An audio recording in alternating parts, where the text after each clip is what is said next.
Donc, on va partir directement par la suite. On va suivre. Donc, on a dit quoi? On a dit que la terminologie, c'est un terme, est un mot technique qui appartient à une séance. À une séance, et comme il a dit M. Hafidi hier dans la séance d'hier, il ne faut pas se limiter au polycopier. D'accord? Si vous voyez un terme qui appartient à quelque chose qui n'est pas une séance, ça ne veut pas dire qu'il n'est pas considéré comme une séance. D'accord? Donc, on va dire qu'une terminologie, c'est un mot technique qui appartient à une pratique, quelle que soit la pratique. D'accord? On va sortir au-delà de la séance. Parce que si on parle de la séance, c'est grand, c'est vaste, mais en termes de pratique, c'est limité.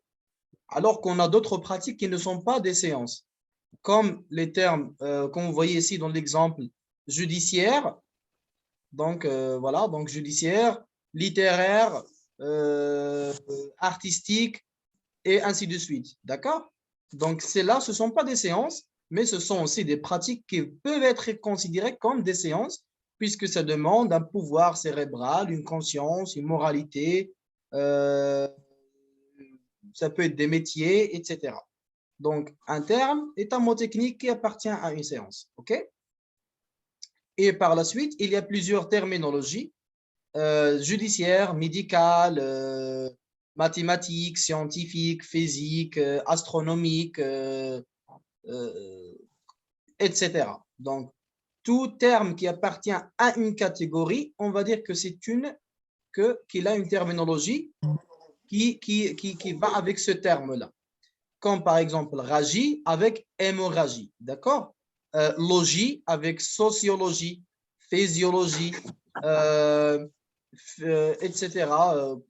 Plein de trucs, ils ont le mot logie à la fin, d'accord? Donc ça, ce sont des terminologies. Ça veut dire, avec quoi on va dire que le mot se termine, qui lui fait rendre, qui appartient à une catégorie. La terminaison d'un mot qui lui rend à une autre catégorie. Donc, on va dire que c'est ça, la terminologie. D'accord? Donc, analyser, lise et destruction. D'où analyser signifie détruire par la pensée ou réduire quelque chose. Ça veut dire analyser quelque chose, ça veut genre regarder bien au plus petit particle, jusqu'au plus petit détail. Donc, faire élargir le truc pour voir les petits bouts qui restent. Et avec ces petits bouts, on va voir l'entier. D'accord? C'est avec l'unité qu'on sait l'entier. Et chaque particle est important pour voir l'ensemble. C'est ça ce qui veut dire analyser, le terme analyser. C'est genre mettre sous le télescope et bien partir de A à Z. Si vous voyez par exemple, je m'appelle, quelqu'un va vous dire, tu vas lui dire, analyse-moi la phrase je m'appelle. Il va vous dire, je m'appelle, c'est une phrase qui parle de nomination. Voilà, donc je m'appelle ci, je m'appelle ça, je m'appelle. Il a raison, mais il peut partir plus de là. Il peut mieux analyser. Il peut décortiquer ça. Il peut l'enlever. Le je, d'accord? Le me, d'accord? Le apostrophe, le appel. Il va tout analyser pour donner la même pensée que le premier a donné, mais avec plus de détails et plus d'infos. D'accord? Donc là, c'est les deux termes qui étaient en haut. C'est par l'analyse qu'on découvre la réalité des choses. Exactement. C'est détruire par la pensée, ça ne veut pas dire mettre à la poubelle, mais ça veut dire détruire le tout pour voir les unités qui sont là-dedans. D'accord? Pour bien comprendre, oui. Voilà. C'est comme si vous parlez, par exemple, d'un moteur. Comment un moteur marche? Est-ce que je vais savoir comment un moteur marche juste en visualisant ou regardant la circulation de son moteur? Entendre sa voix? Non. Je vais avoir une Il faut idée. détruire le moteur. Je vais avoir une idée, mais je ne vais pas tout comprendre. Par la suite, quand vous dites si je détruis le moteur, si je le mets pièce détachée à côté de moi et je vois chaque petit vis, chaque petit truc, il va où et pourquoi. Là, je vais voir l'ensemble grâce à l'unité. D'accord? On trouve ça aussi dans des examens. Analysez le texte suivant. Il vous donne il vous donne un texte, un petit texte. Vous devez en sortir 3 feuilles. Analysez. Exactement. Donc, vous allez voir les petits particles et les faire élargir. Et les faire élargir, tout simplement. Oui, monsieur Khalid.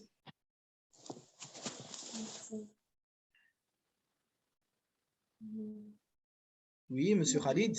Monsieur iPhone, allez-y. Ah, pardon. Je disais que moi, j'estime ce que vous vient de dire. L'analyse, c'est décortiquer la chose Décortiquer. décortiquer, pardon, la chose, ou bien un texte, ou bien une citation, ou bien par la pensée, bien sûr, afin de découvrir la réalité, ou bien la réalité de la chose. Voilà. C'est évident votre explication, monsieur. Merci beaucoup. Bah, j'essaie le max de faciliter on va pas dire ce qui est difficile, mais ce qui apparaît difficile. Parce que le plus que vous pensez que quelque chose est difficile, et ça c'est super important, le plus que vous pensez que quelque chose est difficile, le plus difficile qu'il deviendra. Et le plus que vous pensez que quelque chose est facile, même s'il peut être difficile, on ne va pas dire le plus facile qu'il deviendra, mais le plus atteignable qu'il deviendra.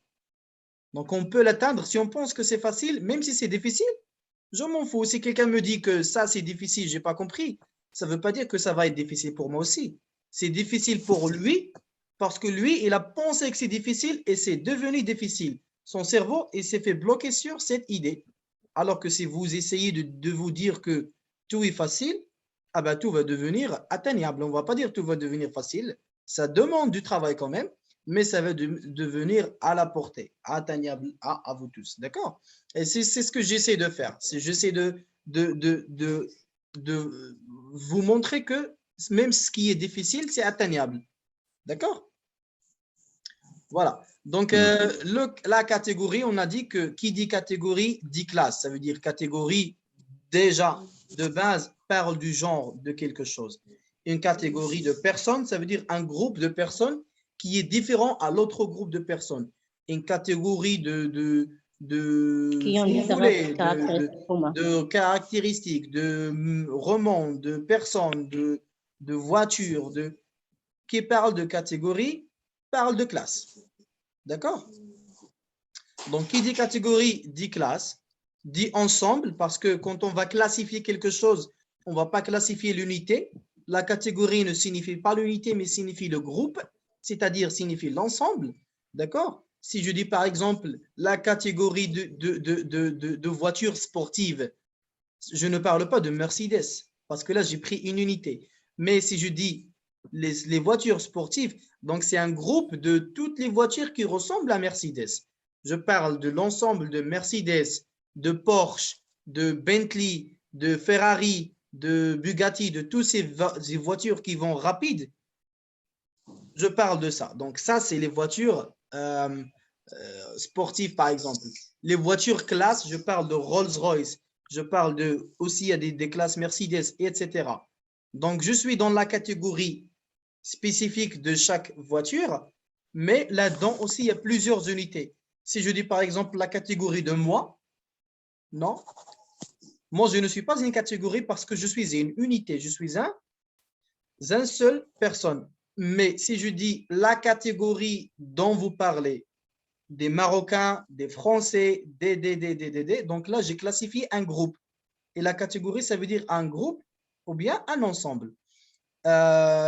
Est un système indiquant une appartenance plus ou moins commune, tout simplement commune parce qu'on se réunit tous. Par exemple, on est des Marocains, on se réunit sous le drapeau du Maroc. On est tous des voitures, Mercedes, Ferrari, etc. On se réunit sous voiture. On est tous des bouteilles d'eau, on se réunit tous sous l'eau. Donc, il y a Sidi Ali, il y a Sidi Haraz, mais il y a ça, il y a ça, il y a ça, mais il y a l'eau. D'accord? Donc, il y a toujours un point commun où tous ces groupes se réunissent. Sinon, s'il n'y a pas ce point, ça veut dire qu'il n'y a pas de centre. Sinon, ce n'est plus une catégorie. D'accord? Je ne peux pas mettre le ciel, par exemple, et la terre et et l'enfer dans une catégorie. C'est des choses qui sont totalement différentes. Mais si je dis le ciel et l'univers et le deuxième ciel, par exemple, etc., c'est quelque chose. Et je dis la mer Méditerranée, l'océan Atlantique, la mer Rouge, etc., c'est une catégorie. Si je dis les poissons bleus, c'est une catégorie. Les poissons blancs, c'est une catégorie. D'accord? Donc, c'est un groupe, mais des choses qui sont communes.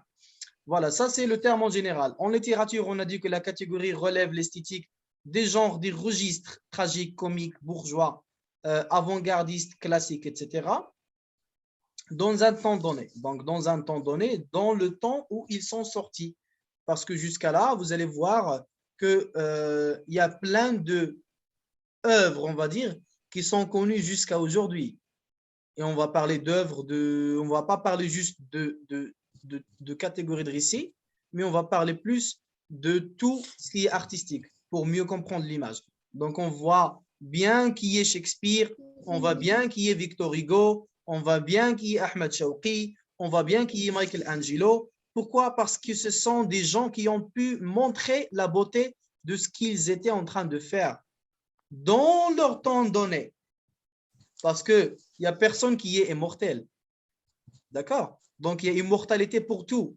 Mais quand on peut montrer le côté esthétique de ce qu'on fait, on peut peut-être, même si on passe, laisser un héritage derrière nous avec la beauté qu'on a montrée dans notre héritage. Qui parle, par exemple, qui parle maintenant de la comédie sans parler de Charlie Chaplin, qui parle de la comédie sans parler de Mr Bean, qui parle de la comédie au Maroc sans parler de Gad Elmaleh, le Moucho, de Khiyari, c'est des gens qui ont pu montrer une beauté dans ce qu'ils font. D'accord? Et c'est ça en littérature, on parle juste de tout ce qui est littéraire. Voilà, donc en philosophie, Immanuel Kant définit la catégorie comme le rapport entre l'entendement et la connaissance. Le rapport entre l'entendement, entendre quelque chose, et la connaissance. D'accord? Ça veut dire le savoir. De retransformer le savoir et les connaissances et les richesses qu'une personne a pour créer une œuvre. Il ne peut pas créer une œuvre sans connaissance. Sinon, c'est un fou. D'accord?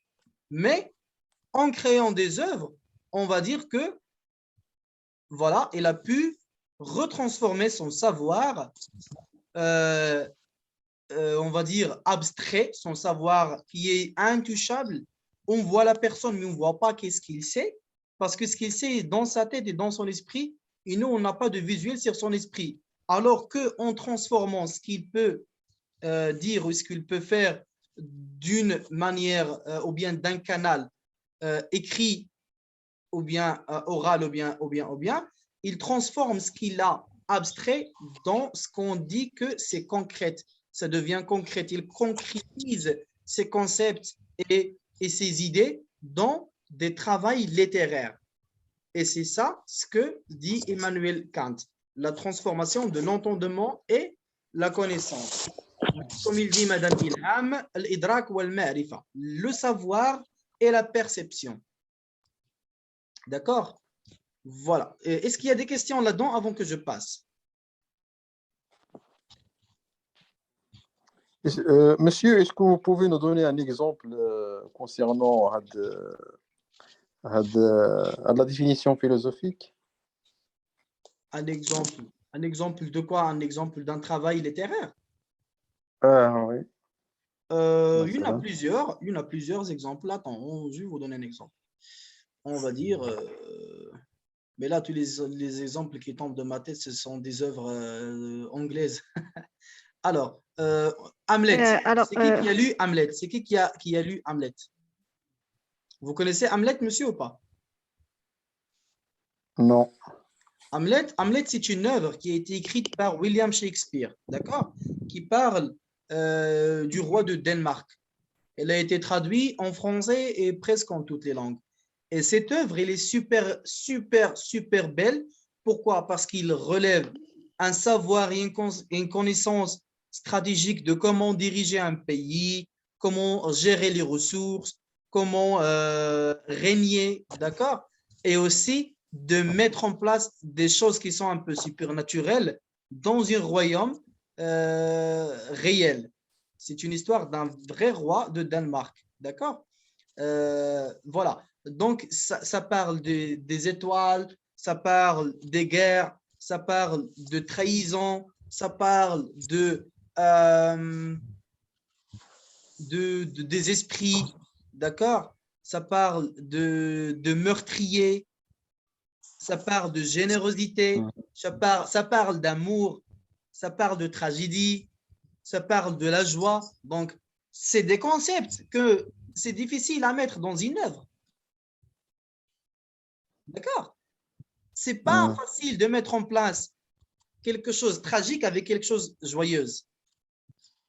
Et aussi mettre en place quelque chose supernaturel avec la trahison, avec les guerres. Donc, ça, on va dire qu'il a pu relever l'esthétique de son œuvre.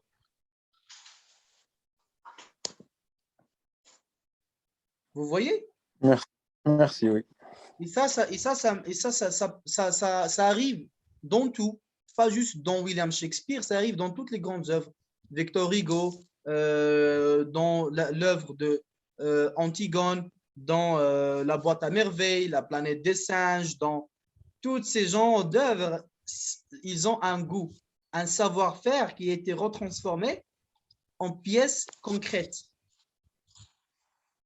Voilà. Est-ce qu'il y a d'autres questions, mesdames et messieurs, avant qu'on passe à autre chose?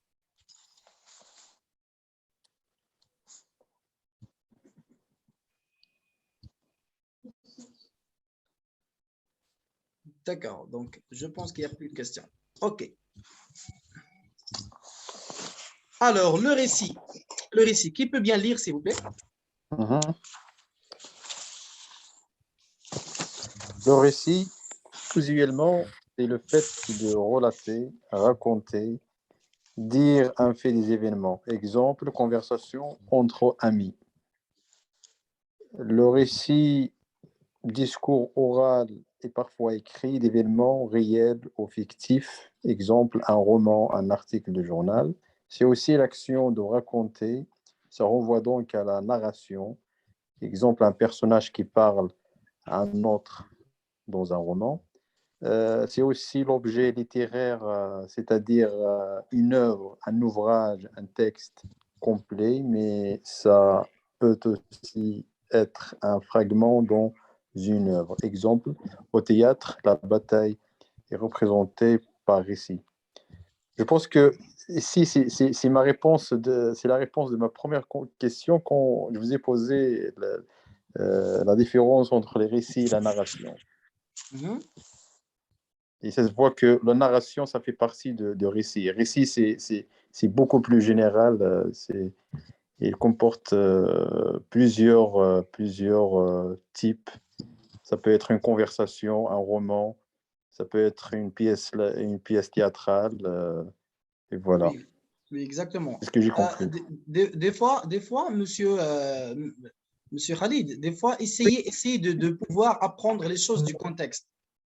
D'accord? Moi, quand je vous ai répondu, je n'ai pas encore lu le PDF. C'est la première fois que je le lis. D'accord? Je n'ai pas encore lu. Mais comment j'ai su que le récit est le thème général, puis il y a des subcatégories. C'est parce que récit, on va trouver dedans aussi le mot réciter. Ça veut dire dire ou raconter ou parler. D'accord? Donc, à partir du mot, vous allez pouvoir trouver le sens de ce que vous cherchez. D'accord? Essayez de faire toujours un effort d'analyser quelque chose. N'ayez pas peur du mot. Si vous le traduisez mal, il n'y a pas de souci. Mais vous allez appris de ça pour le corriger après. Ça veut dire que ça va être gagné après. Mais si vous n'essayez pas, donc imaginez par exemple que vous rencontrez sur mon récit et il n'y a pas eu les séances online qu'on fait avec nous.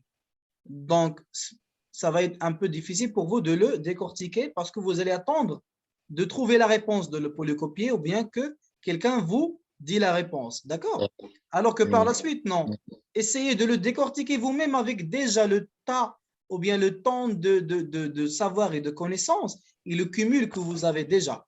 Et vous allez dire, attends, le récit, on va dire quoi? On va dire réciter, récitation.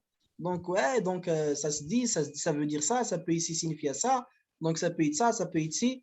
Et là, vous allez déjà vous faire avancer dans l'idée. Et ça, c'est juste un exemple, mais faites-le dans tout. Et avec l'avancement, vous allez pouvoir trouver, et ça, je le dis à tout le monde, vous allez pouvoir trouver peut-être pas la réponse la plus correcte, mais déjà, vous allez trouver des réponses. Même s'ils sont fausses, mais ça reste que ce sont des réponses.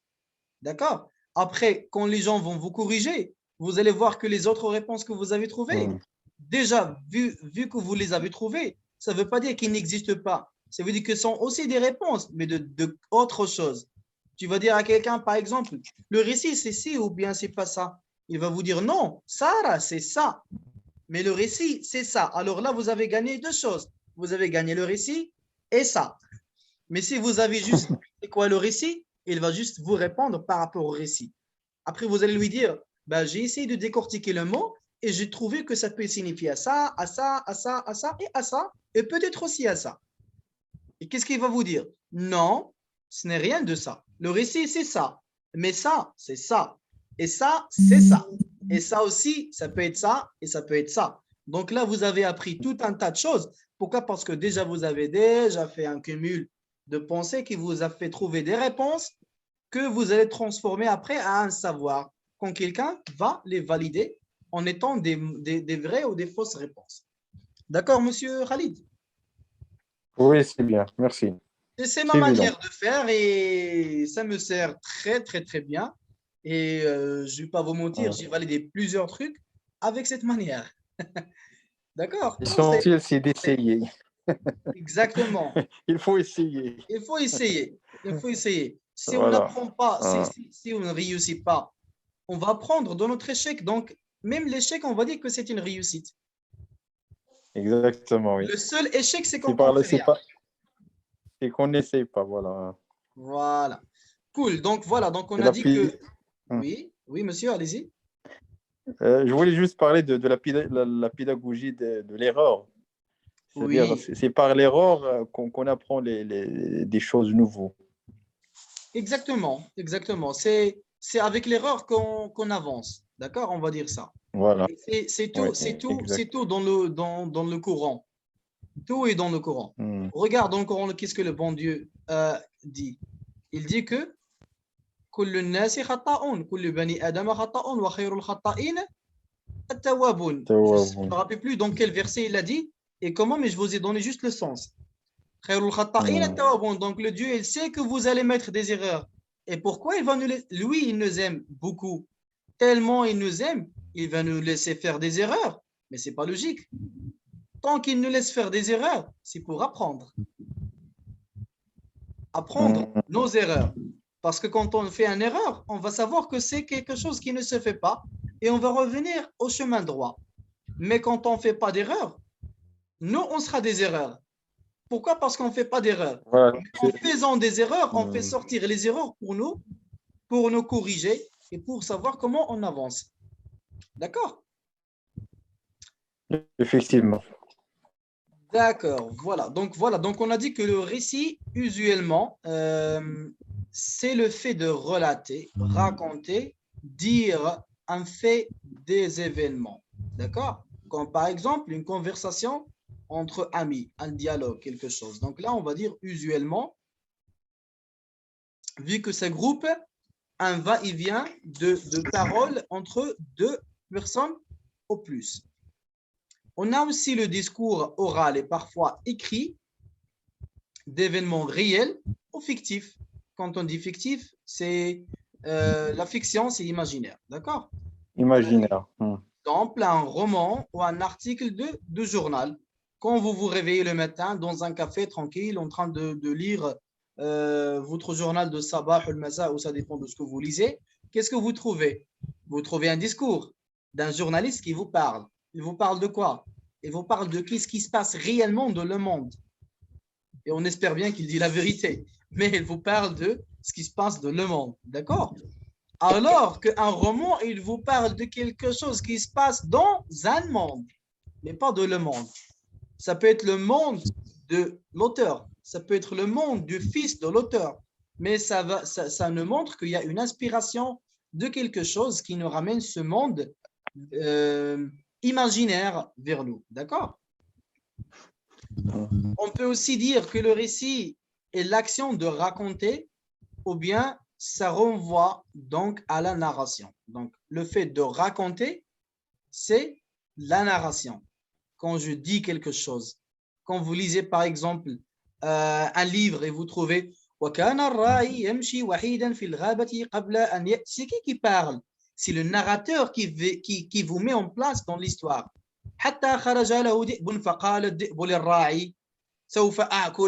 Là, c'est un dialogue entre deux. Mais c'est qui m'a présenté le dialogue? C'est le narrateur. Est-ce que Ra'i, c'est le narrateur? Non. Ra'i, c'est un personnage dans ce récit. Et le loup, c'est un personnage dans le récit. Mais le narrateur, ce n'est pas un personnage avec eux. Le narrateur, c'est le narrateur. C'est celui qui raconte.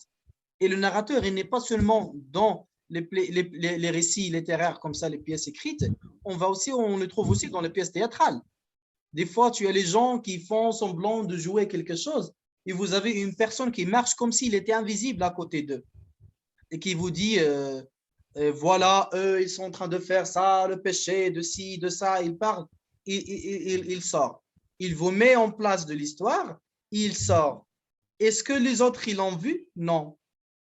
Il n'y a que l'audience, que le spectateur qui le voit. Qu'est-ce qu'il fait? Il fait de la narration. Il vous présente l'histoire pour vous mettre en place de l'histoire. D'accord? Exemple, un personnage qui parle à un autre dans un roman. C'est aussi l'objet littéraire. L'objet littéraire. Quand on dit objet, on dit le sujet, mawdou' de cette œuvre, l'objet littéraire. Objet, ça veut dire sujet. D'accord? CAD, je ne sais pas ça veut dire quoi, je ne vais pas vous mentir, le C point virgule A conclusion jusqu'à, je ne sais pas, genre... C'est-à-dire, d'accord. C'est-à-dire une œuvre, un ouvrage, un texte complet. Un œuvre, un ouvrage ou un texte complet. Mais ça peut aussi être un fragment dans une œuvre. C'est normal. Un fragment, c'est un extrait, c'est une petite partie. D'accord? Quand vous prenez une assiette et vous le cassez, vous avez plusieurs bouts que vous devriez recoller pour avoir l'assiette. On va dire que chaque bout est un fragment. D'accord? De tout. Donc, c'est une pièce de tout. Exemple, au théâtre, la bataille est représentée par récit. D'accord? Voilà. Dans le cas de deux, on ne peut pas mettre la bataille en scène. Comment? Au théâtre, on ne peut pas mettre la bataille en scène, donc on le récite. On le récite, oui, parce que là, on ne va pas casser les figures des spectateurs. Imagine si tu te bats et il y a une chaise qui va loin de normalement où il doit y aller. Et tu entends juste quelqu'un qui fait genre aïe quelque part. Tu vas dire oh là là, je dois payer l'assurance. J'espère que le réalisateur a payé l'assurance, a assuré les spectateurs. Donc c'est pour ça on dit, et des fois on la joue, des fois on joue la bataille, mais on la joue avec un récit. Ne me tape pas! Je vais te taper. Ils sont en train de parler. Pourquoi? Pour me montrer la bataille. Il peut même pousser l'autre acteur. Et l'autre acteur, il va tomber, va faire semblant qu'il a perçu quelque chose, tout en parlant, tout en racontant. Parce qu'une pièce théâtrale est jouée. Ça ne veut pas dire qu'ils vont juste parler. Je vais te tuer. Oui, tue-moi. Aïe, tu m'as tué. Ils vont tomber. Non, il doit y avoir un jeu. Mais il n'y aura pas des chaises volantes, une vraie bataille. Il n'y aura pas. D'accord? Pourquoi? Pour ne pas casser les figures des autres. Parce que il n'y aura pas, oui, bien sûr. La pièce ça n'existe que... ça n'existe que dans le cinéma. Le cinéma, oui. Pourquoi? Parce que tout le monde est loin des acteurs. Il n'y a que les caméras qui se rapprochent des acteurs pour capter ce que les acteurs font. Là, ils peuvent se battre comme ils veulent. Mais dans une pièce théâtrale, non. Alors qu'ils peuvent se battre avec des gestes, avec des mouvements, des grimaces, et en parlant. Pourquoi tu as volé ma femme? Parce que c'était ma femme avant vous. Et ça parle à gauche à droite. Et pourquoi vous? Et voilà, et ça monte. Je ne sais pas c'est qui a un micro, mais qui fait un bruit énorme. Khadija. Ah, Khadija. Madame Khadija. Madame Khadija est demandée. On va voir. Attends.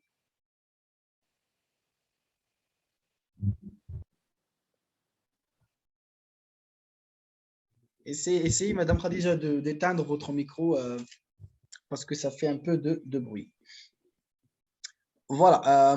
iPhone, essayez aussi de éteindre votre main quand vous n'avez rien à dire. Comme ça, je sais que seulement que ceux qui ont la main en haut, c'est eux qui ont des choses à rajouter. ABC. D'accord. D'accord, cool. Donc voilà, donc dans le cas 2, certaines parlent d'histoire. Dans le cas 2, un roman et un article de journal parlent des fois d'histoire. Et par exemple, on va voir qu'aujourd'hui, les journaux parlent forcément de ce qui se passe en Russie, Ukraine, tout ça. Et c'est des histoires. Ils racontent ce qui se passe, d'accord? D'une histoire vraie qui est en train de se passer maintenant. Dans le cas 3, lorsqu'on raconte quelque chose qui s'est passé, pour certaines, on parle de la narration. D'accord? Le fait de la narration, pour certaines, c'est le fait de dire quelque chose qui est passé. Le discours. Le discours. Alors, qui peut bien lire, s'il vous plaît, avant qu'on entame l'explication?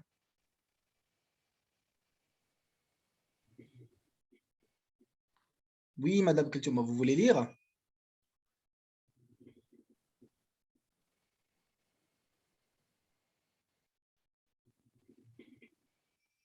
Madame Kultuma.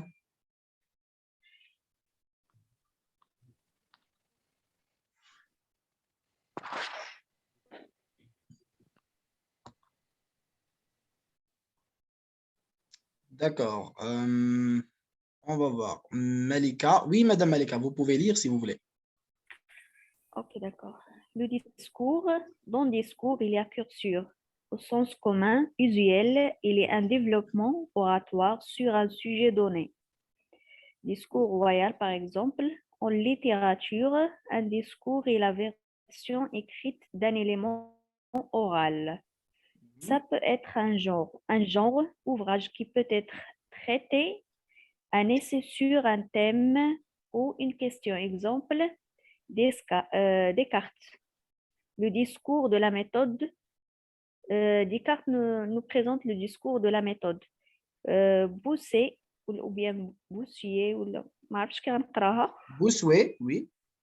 Bossuet a utilisé aussi le genre du discours.